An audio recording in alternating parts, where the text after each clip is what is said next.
Hi, Frans. Welcome to the cave. Good afternoon, Elmin. Thank you so much for the invite. Yes, we're very happy to have another legal professional visiting us on the cave. But before we jump into the topic of objectivity, I was wondering if you could just introduce yourself to all the child protection social workers who will watch this interview. Glad to do so. My name is Frans Fouche. I'm an attorney for the last 12 years. I specialize in family law, and I'm an ex-educator, teacher for 18 years. So children are very near my heart. And yes, like I said, it's quite a privilege to be here. Yeah. And to be talking to those wonderful social workers who have to do the important job of looking after our children. Absolutely. So it's very nice to have I think quite a lethal combination of an attorney and an educator. So, I mean, that's just perfect for the cave. So again, thank you for your time. I know in your profession, time is money, so we're very grateful.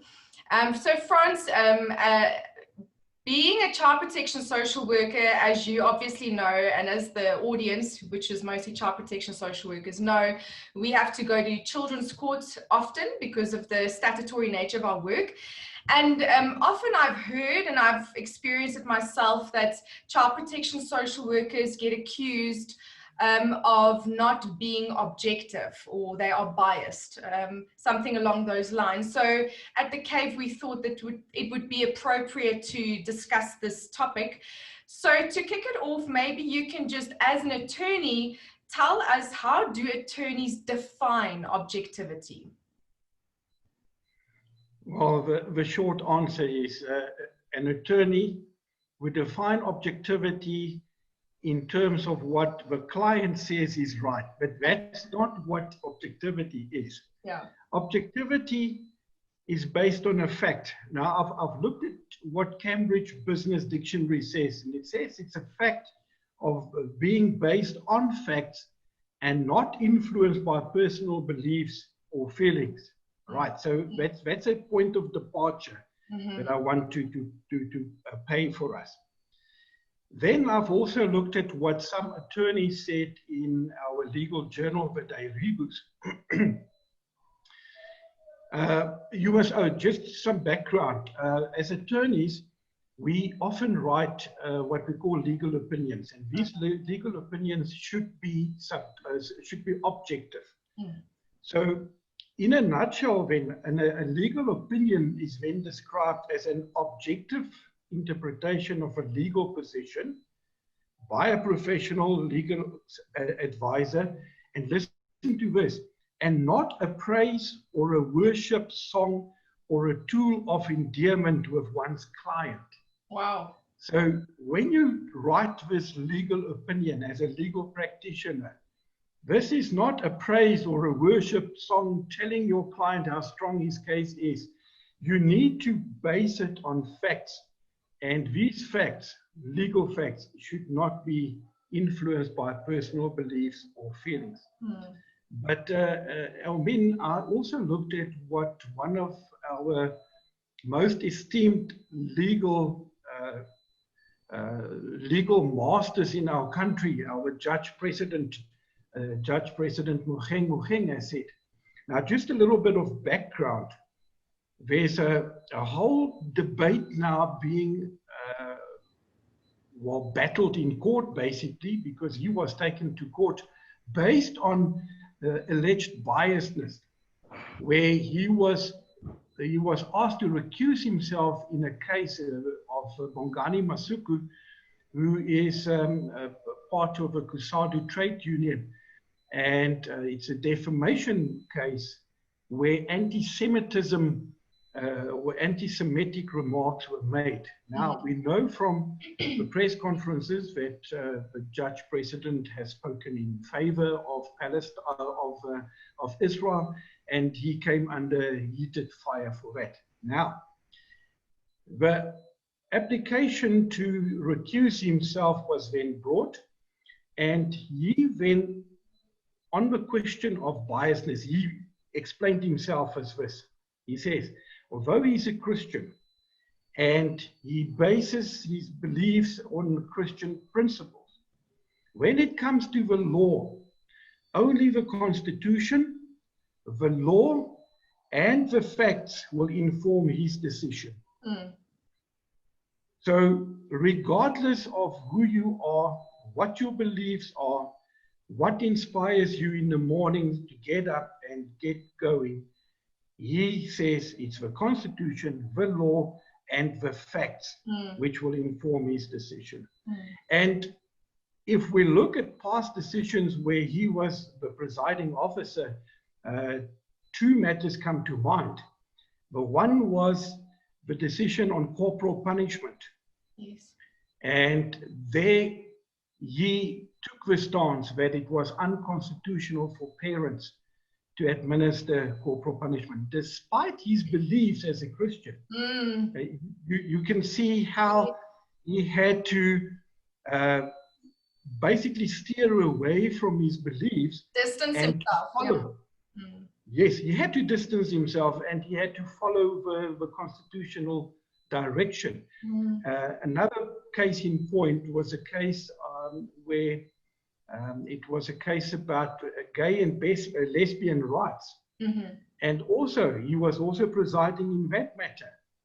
And again, he had to distance himself from his Christian beliefs. Now, I'm not saying that that's the road to go. What I'm saying is, the point I'm trying to make is that when it comes to objectivity, you have to divorce yourself from yourself, your own beliefs, and focus on the matter in hand. And I would like to follow the example of a judge president by saying to the designated social workers out there, focus on the Constitution, focus on the law, and focus on the facts.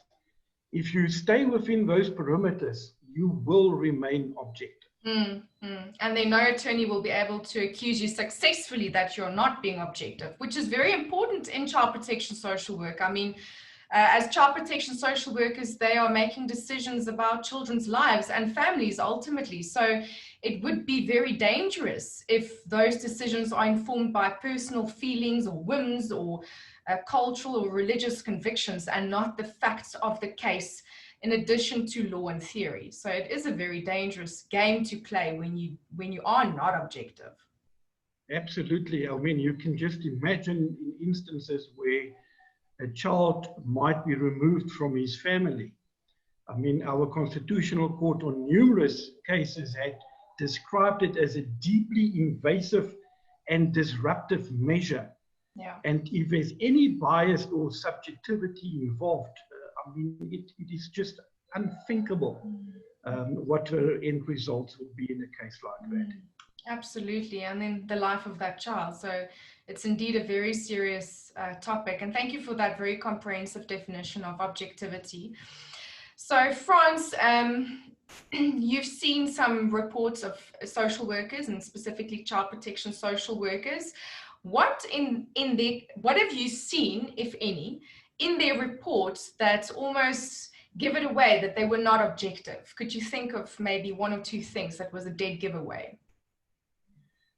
When I read these reports, be it in cases where, in divorces, I also do a lot of divorce cases. Divorce, okay. Yeah. Divorce matters, it doesn't matter the objectivity. You will notice whether there's objectivity in that report or not. So what I normally do is I have an acronym that I use. Okay, here comes the teacher. Which makes this perfect. Tell us the acronym, Frans. I use the acronym CLF. CLF. Yeah, CLF. So C stands for Constitution, L stands for law, yes, and F stands for facts. Right. So what I will do is I will scan through that report, and I would look for acknowledgement by the author of that report of the constitutional rights of the child in particular, but also the family. So Why do I say the family? Because Section 28(1) of the Constitution particularly says that a child is entitled to family life or then alternative care if it's not feasible for the child to remain with his natural family. So which then tells us that the family also has a right. The family has a right to have their child or their children with them. So that right needs to be acknowledged, because if you understand that right, the ultimate decision that you will make will show your recognition of that right, because you will take it as a serious, very serious decision. Also in line with, or in terms of the Constitution, Section 28(2), and this is the well-known, and everybody knows this, it's the so-called best interests of a child. Now, our Constitution says the best interests of a child are paramount. Now, that's a loaded word. It means that it outweighs any other right to a certain extent. Now, there's many case law which delines what it actually means, but it needs to be considered. Every decision that's made about this child's future, where this child is going to stay, whether the child has to be removed from his family or not, the question needs to be answered: will it be in the child's best interest? Absolutely. So then from that point onwards, if we look at the Constitution in that light, and obviously there are other constitutional rights, there's values that needs to be considered as well: human dignity, equality, freedom. So when you write this report, before you can write it, obviously you're going to do some investigation. And during your investigation, you need to observe the human dignity of the people that you are going to interview. Yes. The child, the parents, family members, teachers, whoever you're going to interview, human dignity. You need to treat those people equal. And it needs to be reflected in the tone that you use in your report. Okay, so the tone, what do you mean with that? The tone of your report? Well, you are not at this stage supposed to write your own opinion. Your opinion comes in your conclusion, right at the end of your report, where you do your conclusion and your recommendation. Yes. So as you share the facts that you've gathered, you cannot make any comments on that. For instance, you've discovered that the father is now in a same-sex relationship, and that it puts strain on the relationship between him and the child. You state the fact without saying anything more about your personal opinions about the impact that it could have on this child. And maybe avoid using emotive language as you relay the facts in the report. Yeah. Yes. So your report must be clinical at this stage. At this stage, you use objective terminology. You describe the situation. It's not your place to maybe pronounce on whether it's right or wrong. Yes. Because your bias will show. If you are biased against same-sex relationships, then it wouldn't be a big surprise if at the end of the day you decide that it will be in the child's best interest for him or her to stay with the mother as opposed to the father who is in the same-sex relationship. That's just one example. Yes. So human dignity, equality, freedom. When it comes to the law, the designated social workers are well advised to know the Children's Act. Yes. Well, not even us lawyers know the whole thing by heart. No. But you need to know the relevant sections that you're going to be dealing with. You need to know about the best interests of a child. and the requirements in terms of the relevant sections.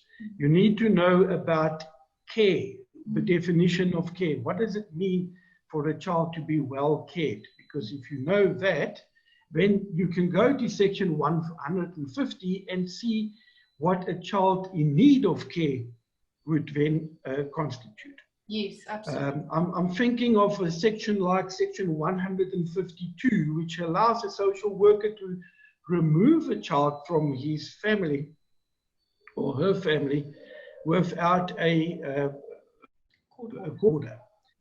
And you need to know what your rights are in terms of each of these sections. Section 155, for argument's sake, or say section 151, subsection 8, which says that the court, and this is in a case where a child will be removed ultimately from his family's care, it requires a court to consider all relevant facts and act in the best interests of the child. Yes. You see, here comes it again. But what does this best interest mean? So one has to go to section 7 of the Children's Act and look at each and every requirement that needs to be met before you can make a decision as to what will be in the best interest of the child. Yes. So if I look at a report and the best interests of the child are not dealt with, how can I then say that, well, I wouldn't say that report is objective, because not everything had been considered in terms of this child's interests. Yes. So then the last part of the acronym, the F. Yes. Now, this is probably the most important, because you see, it's not good enough only to write in your report section 28.2. Yeah. It's not good enough to only refer to the different sections in terms of the Children's Act. What you need to do is, it needs to be visible in the way that you construct your report. It must be, the reader must be able to ascertain that from the way that you look at the facts eventually. And the facts are what you will base your final decision and your conclusion or your recommendation on. Yes. Now, when it comes to the facts, you need to be upfront with everybody. We have a phrase where we say, you need to take the court into your confidence. Okay. So, as a designated social worker, you might be of the opinion that it's in the best interests of the child to be removed and to be placed, let's say, in foster care. You have to base that decision or that recommendation on the facts. You are not at liberty to keep facts from the court. Yes. So the mother would disclose certain facts about the father. You need to put it in the report. But the father must also be given an opportunity to state his side of the story. The audi alteram partem principle needs to be adhered to. Could you repeat that principle?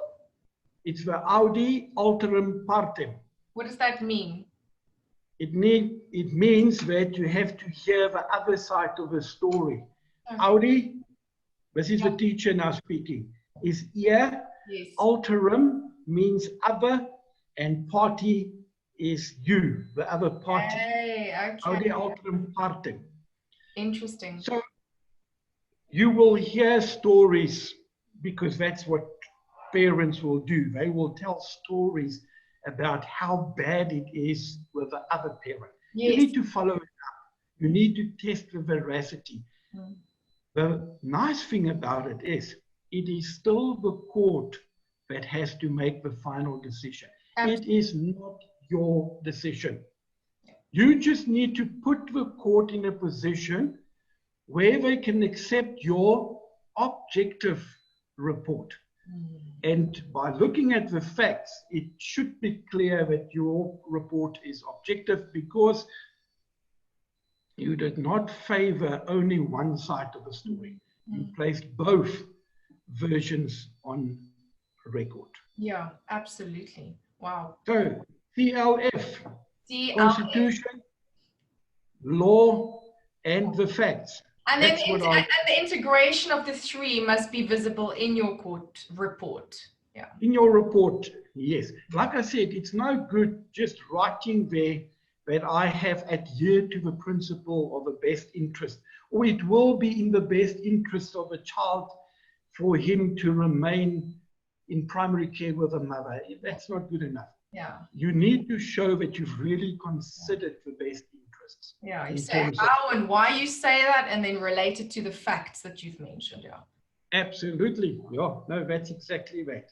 Yeah, wow, that's a mouthful. That's a good acronym, CLF. CLF. So CLF. Tell the child protection social workers to write it down somewhere on wall next to their computer. Definitely, that's brilliant. Frans, so I think you've answered most of what I want to ask you now, but please, if there's anything else, just add to that. What are the top 2 mistakes that you've seen child protection social workers make, you know, in terms of now being objective, not only in their court reports, but also their conduct, if you have anything to add to that, like top 2, maybe there are more than 2, unfortunately, but what would be the top 2 that you've seen? Inaccurate reports. Now, this is embarrassing. You write up reports all the time. You have different clients. And then it happens that in the particular report which serves before a court, the child's name is wrong. It's inexcusable, it is lazy, but it happens. Now, we spoke about objectivity. We spoke about you have to provide the court with information on which the presiding officer must now base or come to a conclusion and make a ruling at the end of the day.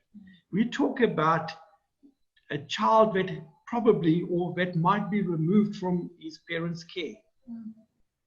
The least you can owe to that child is to make sure you've got the right name on that report. Goodness. And unfortunately, it happens. It's a copy and paste because you see, it's report writing. So what do? We just simply take an old report and we copy and paste.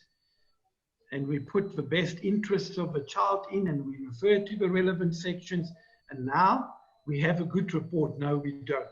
Goodness. Each report needs to be done properly because you have a child's life in your hands. Absolutely. Child's future. Sure. The second one is, and I'm generalizing on this one, and this is where you have a clear subjectivity. It jumps out of a report. It's so clear for everybody to see. And it happens sometimes when irrelevant information are also included in the report. And okay. I want to share this one example. Yes. I call it the swearing parrot. So the swearing parrot is a case that I had where the designated social worker wrote in the report that the mother is not fit to look after the child because the mother stays with her own mother. So the grandmother's parrot swears. The parrot swears, and because of this foul language, the child should actually stay with the father and not the mother. And bear in mind, we talk here about a small child, a girl 2.5, 3 years old. So, look, that is the extreme. But you asked me for the top 2. That stood out. Wow, that's I have no words. It can obviously be more subliminal than that, you know. It can be less obvious, but still, if you're going to be subjective, it will It will be clear from the report at the end of the day. And again, the reliability of your report is gone.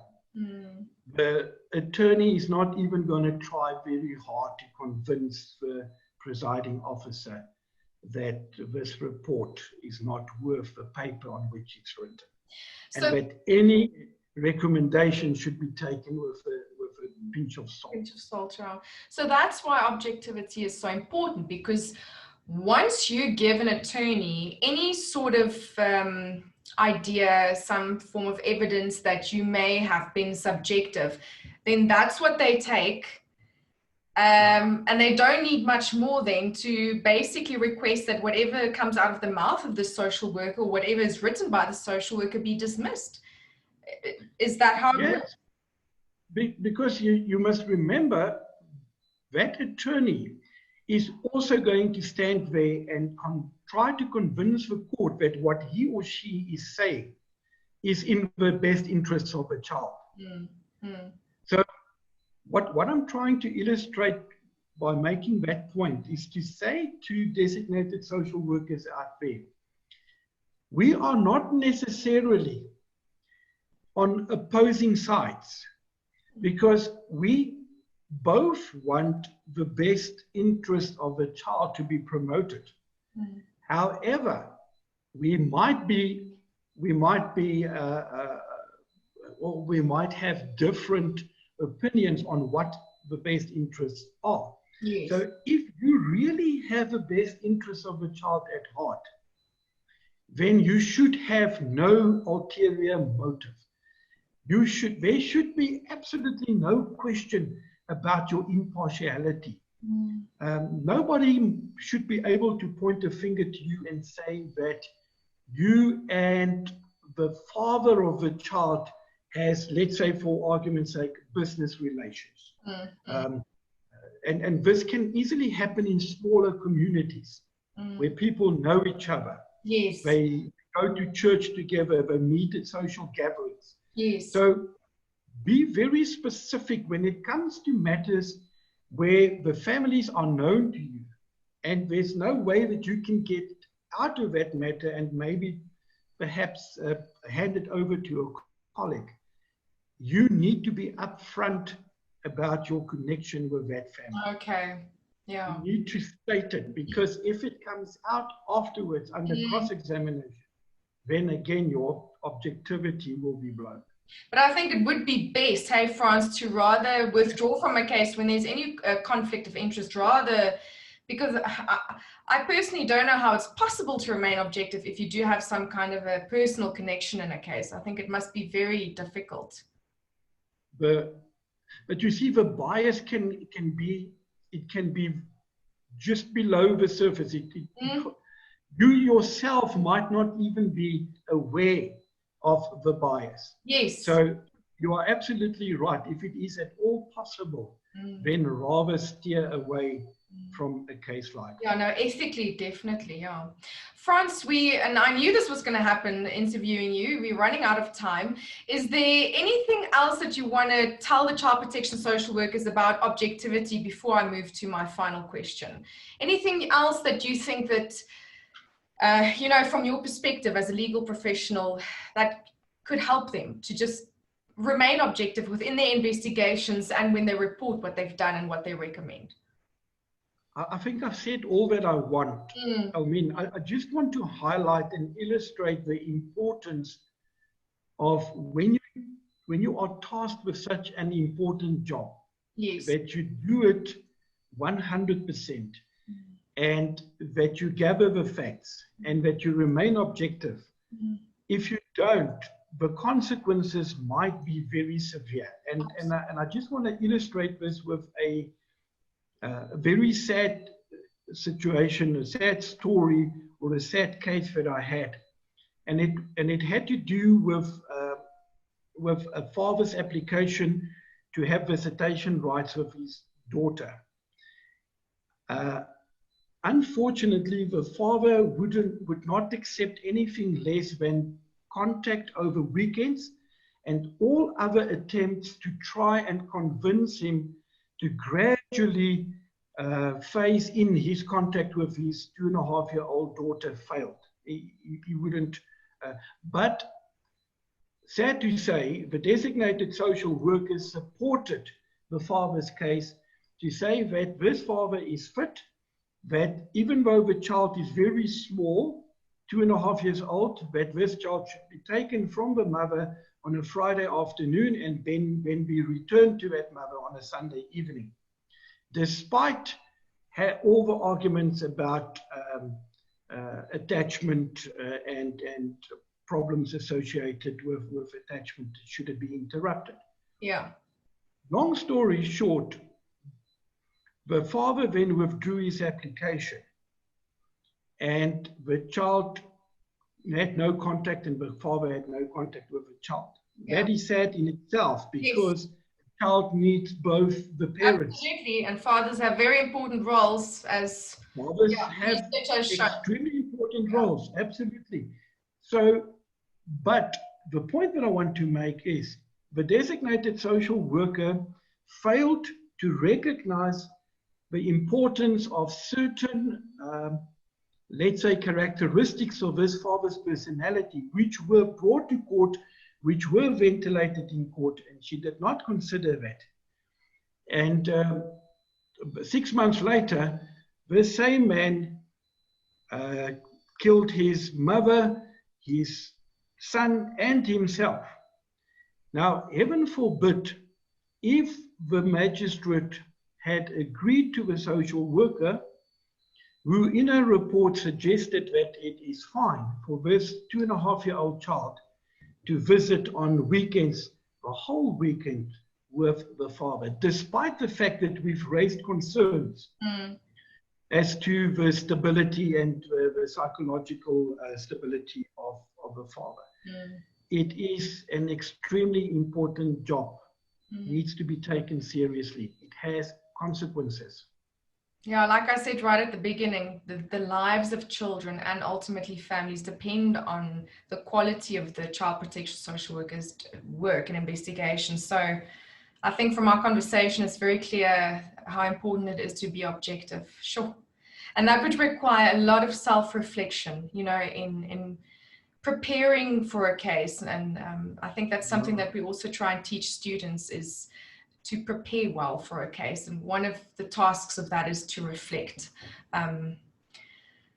you know, to make sure that and to be cognizant of your own biasness. Yes, exactly. Exactly. Be cognizant of your own bias, because if you acknowledge that, you will be in a much better position to fight against it at the end of the day, because we all have our own preconceived ideas. Yeah, yeah. It's different.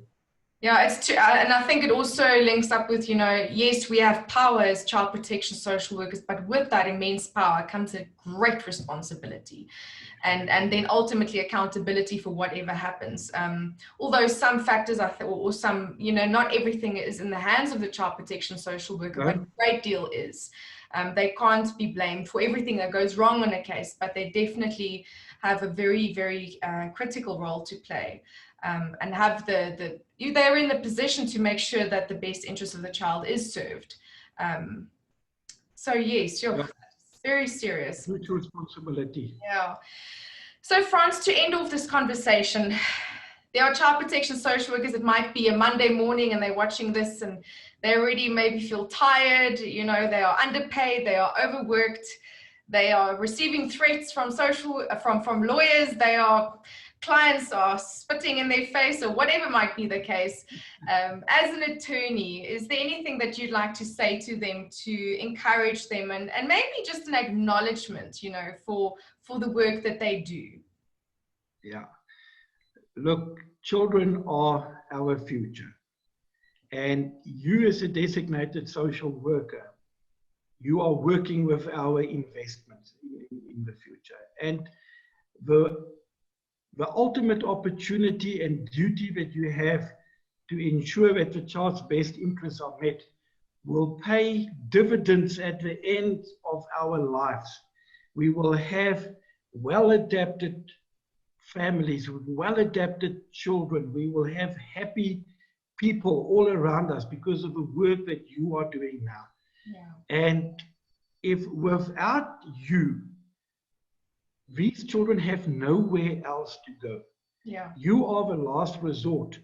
So yes, do what you can, do your best, and stay objective, because you have the opportunity to shape someone's life in the present now, but also in the future.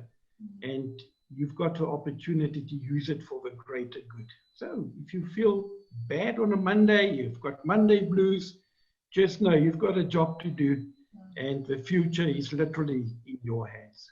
Absolutely. Frans, I just want to say thank you again for your time, your words of wisdom, your acronyms, and your legal expertise is really helpful. And I think every child protection social worker who will listen to this will, if they apply it, definitely do a bit better in their investigations and their court reports. So thank you very much, and I hope you have a lovely afternoon. Thank you, Almin, and thank you for having me. Pleasure.